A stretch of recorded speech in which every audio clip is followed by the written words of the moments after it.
Good afternoon, Facebook, social media platforms. This is Minister Williams signing on to another social media segment. Wanted to speak to you briefly on the title, The Lord That Delivers, to the fact that we all need deliverance from something, from some type of entity, some situation, or something that may be going on in our immediate lives.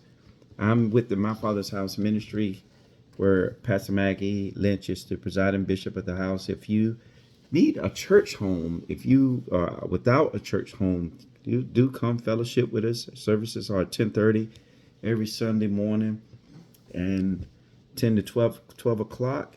But I wanted to speak to you this morning about the Lord that delivers, the Lord that delivers.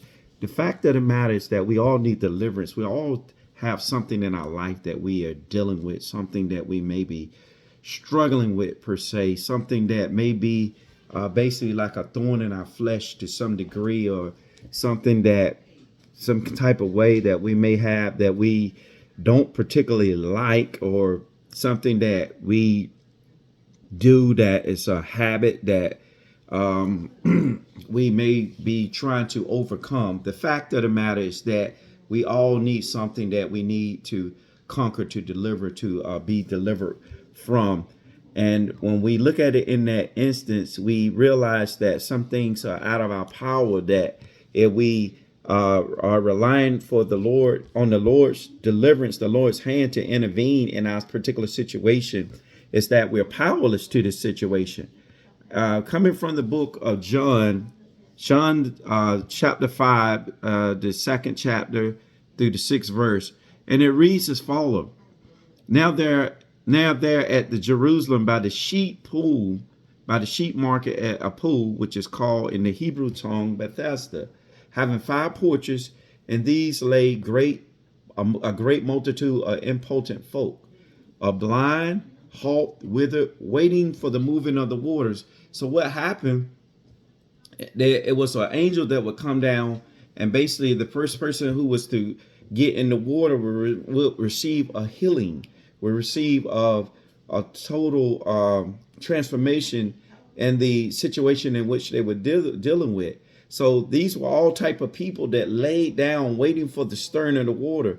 And for the angel went down at a certain season in the pool and troubled the water. Whosoever was the first after troubling the water to step in was made whole of whatsoever disease they had. And a certain man that was there for that which have an infirmity for 38 years. When Jesus saw him and knew he had been now in that case for a long time, he said unto him, "Wilt thou be made whole?" Notice that Jesus here didn't mention his current issue. He just asked the man, "Will thou be made whole?"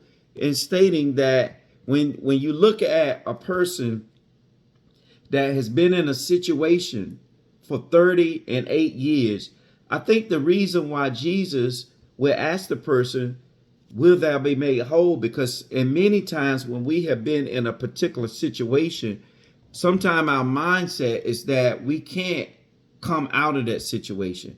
We begin to look at all the problems that are surrounding the situation, and then we begin to come up with excuses. Hey, cuz, good to see you on. We get to come up with excuses to basically why we are in this situation, why we have been in the situation for that amount of time. And then we begin to tell ourselves our situation to basically comfort ourselves in that situation. And then we crop these excuses that when people ask us about these situations, we give them this story. This is why I am, and this is why this is. And, either we'll begin to put it in the terms of that I'm this way because everybody else got it made, and everybody else, you went to school, you have this, you come from a rich family. We'll come up with all these solutions to cultivate the reason why we aren't basically putting forth the motive to try to change our current situation. So many times we will remain in situations if we don't put forth an initiative to try to change. And if we don't put forth the initiative, that is the first to try to pursue to come out of the situation. Sometimes you try one thing and that thing may fail.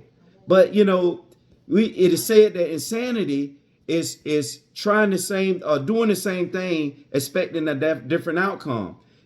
Thomas Edison, when trying to create the light bulb, had thousands of times when he tried to create the light bulb, and it basically looks like a failure. And the newscast asked him, how do you feel after so many thousands of times attempting to make the light bulbs? He said there wasn't failures. These was thousands of steps.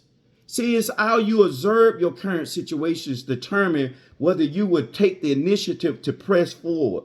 You can either crop excuses why to cultivate to make yourself feel comfortable in the mess you're in, or you can look for solutions in the midst of your situation. Once again, Jesus never mentioned the current situation. He never focused on the issues. See, sometimes we focus on the issues instead of looking at solutions, looking at profitable ways that we may advance in our situation, in our current situation. If we have been dealt a mess as a hand, then play your cards, play the hand that you're dealt. Don't look at somebody else's hand and then try to identify what they got going on in their hand to make it a counter equip or fit your life, your equation. What they got is what they have. We work with what we have and we build with what we have, because something is not in your hand. It's not something that you can work with. So we build from where we are. Take the stuff that what we have and we build from it, and we build with it. We make the best of what we got. And when we make the best of what we got, that is an initiative. Bless you, Wanda Wins. Bless you, Cuz Joyce. Bless you, Pastor Cofield. Good to see y'all on viewing. We desire to magnify the things that we don't have. Why? If we don't have particular situations, particular things in the equation, it don't make the equation any greater to magnify those things. Magnify what God says, that in him we could do all things through him. In him we are able to do all things but fail. Don't look at what we don't have. Don't look at the what ifs. If we look at the what ifs in life, we will never begin to step on the path to take the initiative. Take life by the hands. Stop kind of consider everything that is wrong in your life or why you don't measure up. Listen, no one man or no individual has any advantage on life greater than you. Is that some people took the initiative to move forward, and some people maybe convince themselves out of why they can't do something. When we are in life and we have issues, or we are basically in relationships or anything, sometimes, we see ourselves as so significant in the situation that we don't consider the other person's feelings. And we're still talking about the Lord that delivers, because some of us, a lot of times, we need deliverance from our own selves. We need deliverance from our own mindset, the way we conjure up things in our mind, the way we think things, the way we reason and see things. When we're in relationships and we don't consider the other person's feeling, we will hurt the other person in a relationship, because we devalue them. Yes, when we don't consider that person's feelings, we devalue them. In other words, the actions are the things that I want for me and myself, and the things that I desire to make me feel fulfilled in my inner means don't mean much. Your feelings don't mean much to me. So I devalue you in the fact that I'm going to get what makes me feel good and feels pleasing to me, in spite of how it makes you feel. And when we do that, a lot of times we either damage people, we leave people feeling, a void in their life, or broken because they didn't realize that, you felt that way. Sometimes we don't even realize we feel that way. The thing is, we find ourselves in situations sometimes and we are overcome by the situation. And a lot of times when we are caught, that's right, once you are caught, a good thief, a lot of times he continues to be a thief because he's not caught. And then when he is caught, he don't want to deal with the fact that he has a problem with some inner being, some inner things that's going on. So instead of dealing with it, he'll shift the blame on everybody else. It's everybody else. If this person hadn't took this, if this person had gave me a bad deal and cheated me out of my job, then I wouldn't have had to rob this. So we come up with all types of bad uh, we come up with bad values to console the situation that we have at hand. Listen, if you build on a bad foundation, you will always get a bad outcome with the foundation that you built on.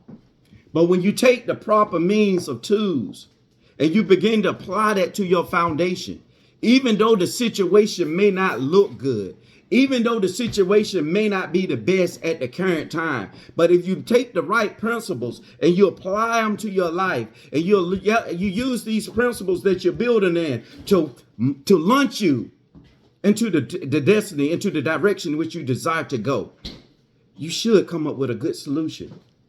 Even though it's a slow process, it's a good solution because you're off to a good start. The worst thing we could do is sit back and do nothing and wonder why everything in life look like it's passing us by, and why, because if we don't first analyze. If God got Moses to stop and to analyze,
Oh, it changes the observation, right? If you had $6 million, but you couldn't open your eyes the next day, would you want the $6 million or would you prefer to wake up?